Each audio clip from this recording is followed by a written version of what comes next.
Vous écoutez Le Siffleur, un podcast issu des archives d'Europe 1. Au 5e étage d'une modeste maison de Montmartre, une jeune femme use ses yeux à des travaux de couture, assise dans un fauteuil roulant. C'est Madeleine. Elle est paralysée des deux jambes. Entrez! La clé sur la porte!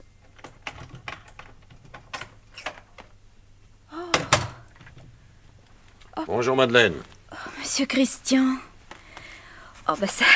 Comment avez-vous eu mon adresse? C'est Polo qui me l'a donnée. Ici, c'est chez vous? Non.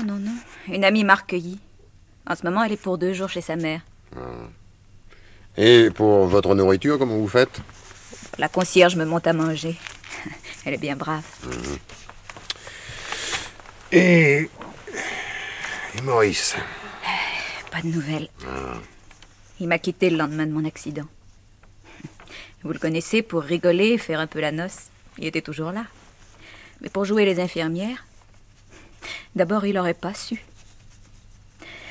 Enfin, je l'aimais comme il était. Ça va bientôt faire 6 mois qu'il vous a plaqué. Oui. Et il vous a jamais envoyé d'argent. Non. Écoutez Madeleine, je suis pas un ange, mais quand même, salopard à ce point-là, c'est pas permis. Vous avez eu de ses nouvelles? Il est passé tout à l'heure prendre le pastiche chez Polo. Oh mon Dieu. Mais il est revenu? Vous l'avez vu? Je l'ai raté de 5 minutes.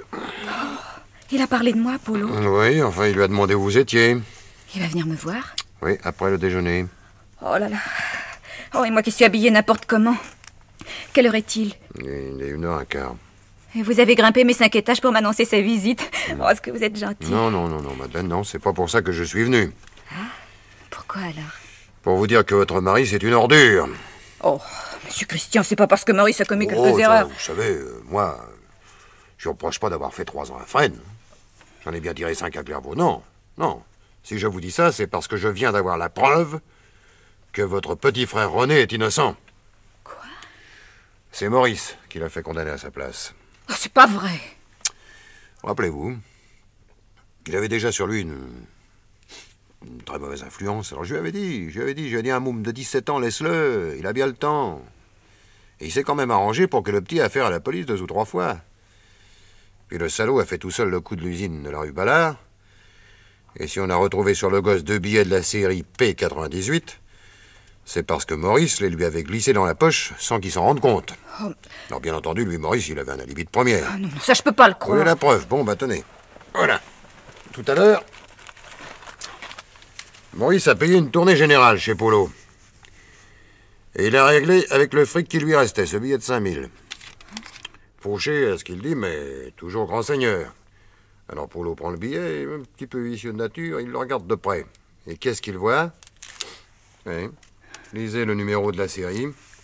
P98. Voilà. Vous avez compris? Maurice a bouloté pendant 6 mois avec l'argent volé rue Ballard, et maintenant qu'il a plus de fric, il revient. Qu'est-ce qui me prouve que c'est pas vous qui avez volé cet argent et que vous essayez de faire du tort à Maurice? On a demandé à Polo. Je peux pas sortir. Et puis rappelez-vous, quand le vol a eu lieu, j'étais au Maroc.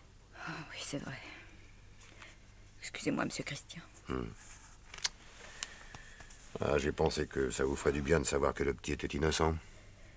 Oui, bien sûr. Vous pensez? Mais alors dites, on va le libérer? Ah non! Non, parce que Maurice n'avouera jamais. Et ce billet? Oh, comment voulez-vous que Polo fasse la preuve que c'est Maurice qui le lui a donné? Voyons. Enfin, c'est abominable, ça. Ce pauvre gosse qui n'a rien fait, il paye pour un autre. Oh non, ça, je vengerai René, monsieur Christian, vous entendez? Je le vengerai. Moi aussi. Vous?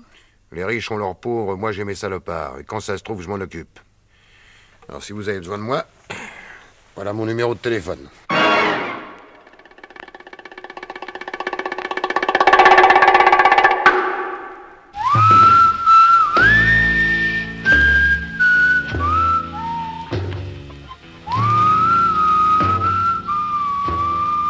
À 2h de l'après-midi, Madeleine reçoit la visite de son mari. Mais dis-moi, Mado, t'as une mine superbe, hein? Comment ça va, tes jambes? Eh bien, aujourd'hui, ça t'intéresse plus qu'il y a 6 mois. Ah, je peux bien te demander, quoi. Dis-moi plutôt ce que tu es devenu, va. Où étais-tu? Sur la Côte d'Azur. Ça coûte cher. Ouais. Tu avais de l'argent? J'ai bricolé. Ah. Non, t'aurais pas quelque chose par là à boulotter, hein? Oui, regarde dans le garde-manger. Tu n'as pas déjeuné? Ah non, il a fallu que j'aille voir la mère Payot. Celle qui t'avait prêté de l'argent l'année dernière? Oui, je suis embêté, même. Je me lui ai remboursé 600 000 balles dans 3 jours, puis j'ai pas un radis. Tu l'as mise au courant? Enfin, je lui ai fait comprendre. Alors, elle m'a dit, si j'ai pas mon argent dans 8 jours, je te donne à la police. Pourquoi ça? Tu as quelque chose à te reprocher? Bah, j'ai fait la connaissance de son neveu à Nice. Ouais. Il était au courant d'une ou deux affaires que j'ai réussi. Quel genre d'affaires? Ah, je vais pas te faire un dessin. Oui, en somme, tu es coincé. Ouais. Puis le seul moyen d'en sortir, c'est de payer. Et le seul moyen de payer, c'est de faire un autre coup. Oh, Maurice. Ouais, t'en fais pas. Va. J'ai envie un petit boulot de tourpeau. Mais quand même, j'aimerais bien avoir un alibi. Moi. Ouais. Et tu peux en avoir un? Bah, j'étais venu te demander si, en cas de coup dur, tu voudrais pas témoigner qu'au moment où se faisait le casse, j'étais ici avec toi. Hein? Et c'est pour ça que t'es venu me voir. Bah oui, un peu. Oui. Eh ben d'abord, les flics ne me croiraient pas. Et pourquoi ça? Bah parce que je porte ton nom. Oh, mais c'est vrai que t'es ma femme. Oh, Oui, ça je l'ai jamais autant regretté qu'aujourd'hui, tu sais. oh c'est gentil, ça. Non, demande à quelqu'un d'autre. Bah, à qui? Pourquoi n'irais-tu pas voir Monsieur Christian? Christian? Ouais. Ah bah, il m'a pas la bonne, hein. Allons donc. Oh, il y a de vieilles histoires entre nous, puis celui-là, si jamais un jour je peux le rattraper au tournant, je le rate pas, hein. Alors qui? Ah, je sais pas. Non, je t'assure. En y réfléchissant bien, moi, je demanderai à Monsieur Christian. C'est un garçon qui comprend les choses. Ouais, je sais bien. Si tu lui donnes sa part. Ah, pour ça, il l'aurait, bien Eh sûr. ben alors, qu'est-ce que tu risques? Allez, va lui demander. Mais étant donné que je vois personne d'autre... Mais oui. Vas-y. Ouais, je crois que t'as raison. Tiens, j'ai sa nouvelle adresse à Saint-Mandé, alors j'y passerai en fin de journée. Dis donc ce soir, où couches-tu? Bah, je sais pas. Moi, je suis toute seule jusqu'à vendredi. Je prendrai le lit de la chambre et puis toi, le divan ici. T'es drôlement chic, ma petite Mado, hein. Je laisserai la clé sur la porte. Ouais, je te réveillerai pas, sois tranquille, hein. Bon, alors, j'ai un rendez-vous, je me sauve, hein. Allez, à cette nuit, hein. Oui, entendu.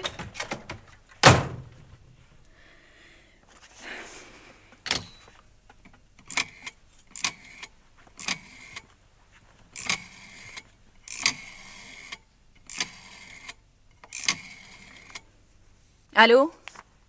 Allô, c'est vous, Monsieur Christian? C'est Madeleine. Maurice sort d'ici. Il va vous téléphoner pour vous demander de le recevoir en fin de journée. Oui, c'est moi qui vous l'envoie. Oui, il a besoin de vous et ça me déplairait pas que vous vous occupiez un peu de lui. Puisque vous avez vos pauvres, c'est le moment. Je vais vous expliquer, comme vous avez plus d'imagination que moi.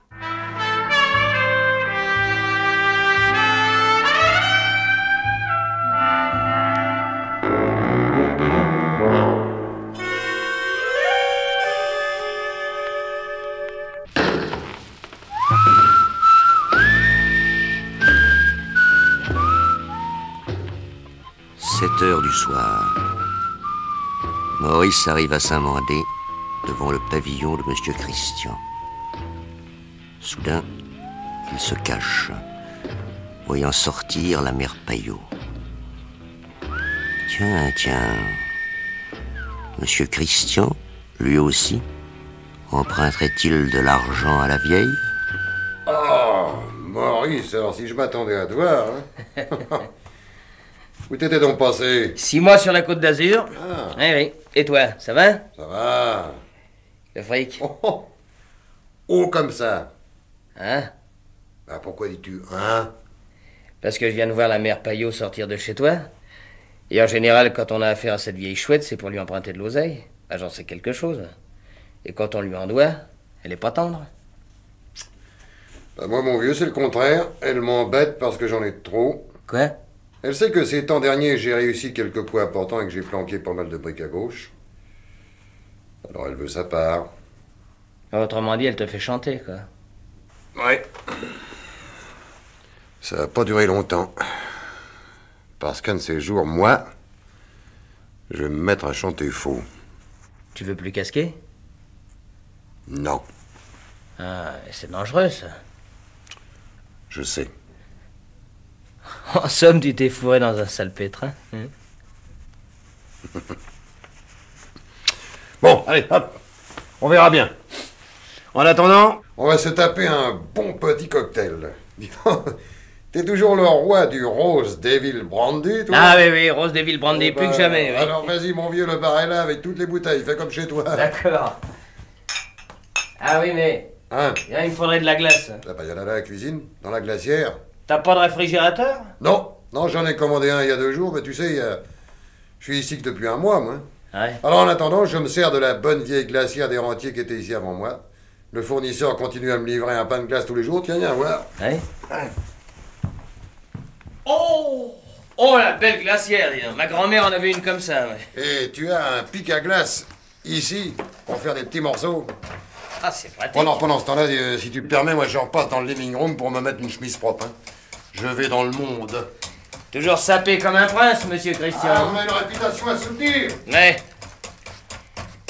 Tu me demandes pas pourquoi je viens de voir? Pour que je te rende un service, sûrement. On peut rien te cacher. Je te préviens, hein. Si c'est pour de l'argent, c'est contraire à mes principes. Ah bah rassure-toi, c'est pas ça du tout. Voilà la glace. Ah. Bon, je vais te faire un petit mélange dont tu me diras des nouvelles. Hein? Alors, vas-y, petite tête. Qu'est-ce que je peux faire pour toi? Tiens, prends ton verre. Merci. Ah voilà, j'ai emprunté 600 000 balles à la mère Payot et je dois la rembourser dans 8 jours et je dispose en tout de 1500 balles. C'est pas assez, hein? Ouais, c'est bien ce que je me suis dit, mais alors si je peux pas, elle va aller raconter des histoires aux flics. Sur toi? Oui, il vaudrait mieux pas. Et alors? Eh ben, figure-toi que je suis revenu de Cannes avec une veuve joyeuse avec qui je suis pas mal sorti d'abord. Le grand tabour? Bon, ben, je lui plais, hein. Et puis moi, ce qui me plaît en elle, c'est ses bijoux. Ah, c'est des trucs magnifiques, hein. Une nuit, elle m'a dit que quand elle est à Saint-Cloud, elle va tous les mercredis au catch de 9h à minuit. Alors je lui dis, tu devrais pas emporter tes bijoux dans des endroits pareils, c'est pas prudent. Puis elle me répond, bah, tu penses bien que ces soirs-là, je les laisse dans le secrétaire de ma chambre. Continue. Eh ben, comme aujourd'hui c'est mercredi, j'aimerais bien aller faire un petit tour ce soir à Saint-Cloud. Et il n'y a, paraît-il, qu'une vieille bonne qui couche en haut. Eh ben, il faut y aller.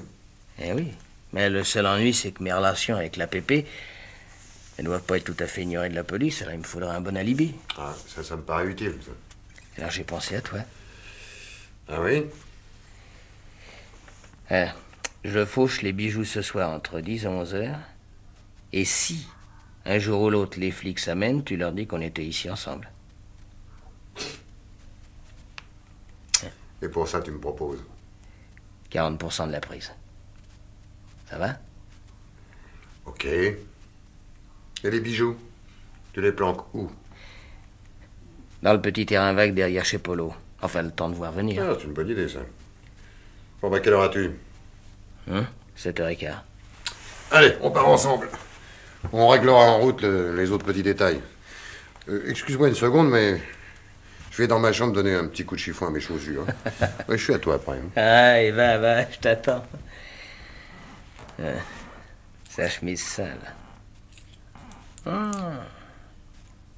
Les jolis boutons de manchette.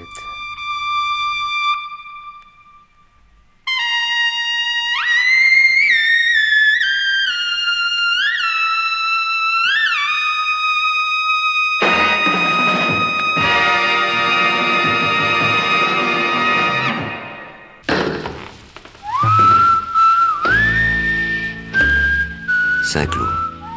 Maurice vient le pénétrer par effraction dans la chambre de la dame qui est au catch. De ses mains gantées, il empoche une rivière de diamants, un collier de perles, 2 bracelets en or et 4 bagues. Puis, il va près de la fenêtre et laisse tomber sur le tapis l'un des boutons de manchette qu'il a arraché tout à l'heure de la chemise de M. Christian. Puis, il va au téléphone. Allô? Le commissariat? Je voudrais vous prévenir qu'un cambriolage va avoir lieu vers 11h, 8 bis rue Gounod à Saint-Cloud. Ah non, c'est pas une blague. J'étais tout à l'heure dans un café de la Porte d'Auteuil et j'ai entendu 2 types qui se passaient les consignes. Leur signalement? Je les ai pas bien vus, je leur tournais le dos. Mais ce que j'ai entendu, c'est que l'un d'eux habite depuis 1 mois à Saint-Mandé, dans un pavillon qui fait l'angle de la rue Bayet et de l'avenue Monnier. Voilà. J'ai fait mon devoir, hein. Faites le vôtre.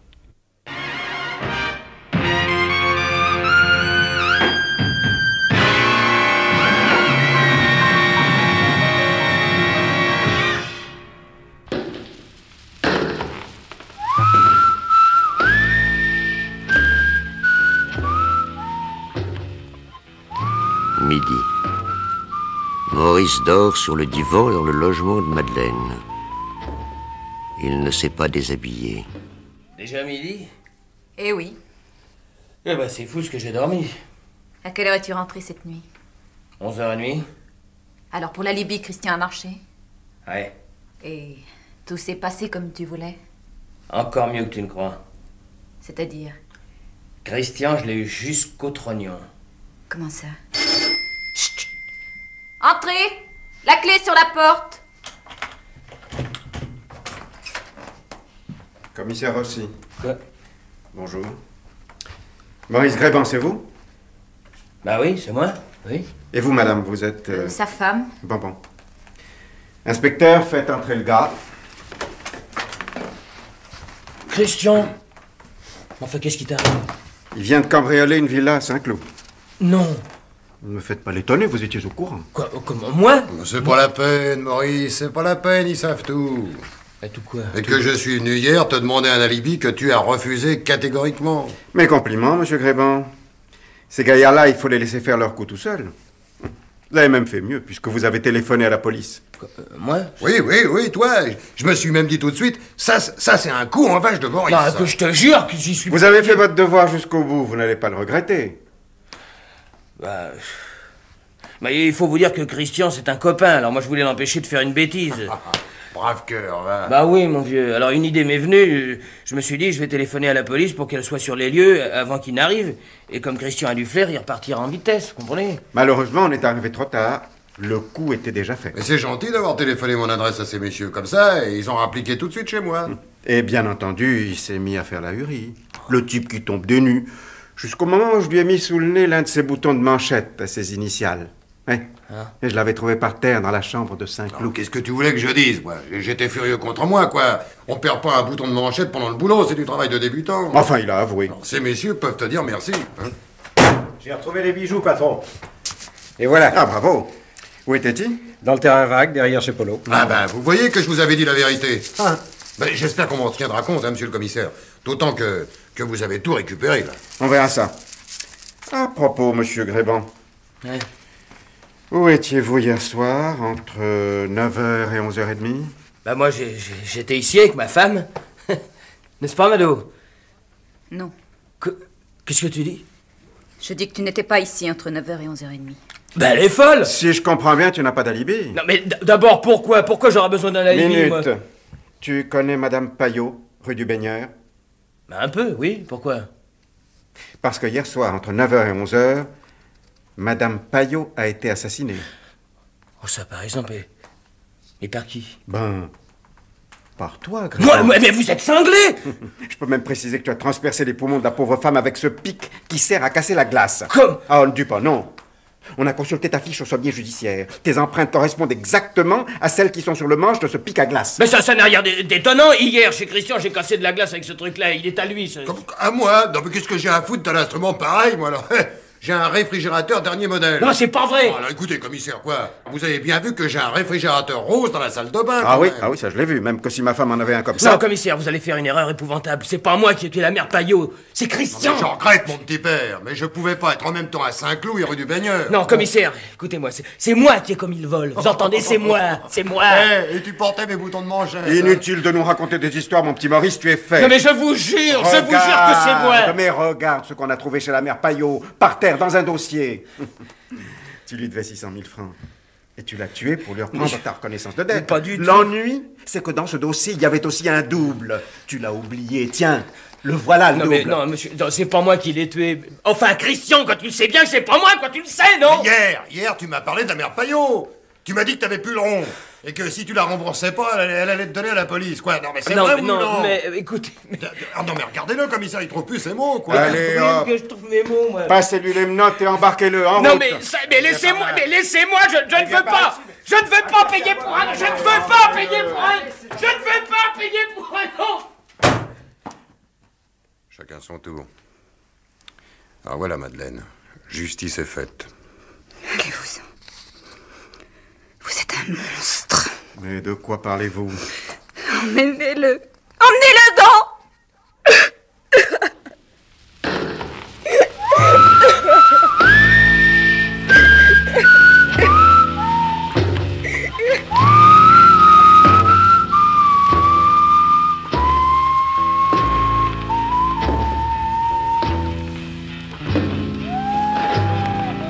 Vous venez d'écouter Le Siffleur, un podcast issu des archives d'Europe 1. Réalisation Julien Tarot. Production Estelle Lafont. Patrimoine sonore Sylvaine Denis, Laetitia Casanova et Antoine Reclus. Le Siffleur est disponible sur le site et l'appli Europe 1. Écoutez aussi l'épisode suivant en vous abonnant gratuitement sur votre plateforme d'écoute.